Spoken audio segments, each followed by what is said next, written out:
জাপানের শনিবার হয়ে গেল ঐতিহ্যবাহী নাকি সুমো বা কান্নার সুমো উৎসব। টোকিওর সেংসো-জি মন্দিরে এই আয়োজনে শিশুদের কোলে নিয়ে কান্নার চেষ্টা করান সুমো কুস্তিগিরেরা। ছিল উৎসুক জনতার উপচে পড়া ভিড়। কুস্তি করছেন সুমো পালোয়ানরা, তবে পরস্পরের সাথে নয়, শিশুদের কান্না করাতেই করা হচ্ছে আপ্রাণ চেষ্টা। এমনই এক মজার চিত্র দেখা গেল জাপানের টোকিওর সেংসো-জি মন্দিরে।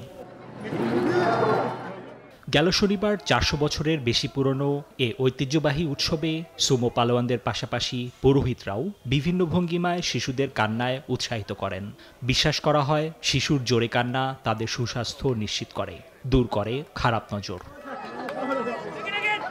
এবারের আয়োজনে অংশ নেয় প্রায় 160 জন শিশু ও তাদের পরিবার। শিশুদের কান্না, হাসি আর বাবা মায়েদের উচ্ছ্বাসে মুখর ছিল মন্দির প্রাঙ্গণ।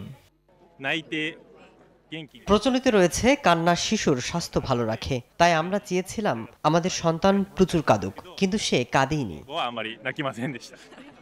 মজার এই আয়োজন দেখতে ভিড় করেন উৎসুক জনতা। অনুষ্ঠান শেষে বাবা মায়েরা সন্তানদের সাথে ছবি তুলে রাখেন এই স্মরণীয় মুহূর্তের। ঐতিহ্য মেনে এই বিশেষ আয়োজন আজও জাপানের শিশুদের জন্য এক গুরুত্বপূর্ণ শুভকামনার অনুষ্ঠান হয়ে রয়ে গেছে।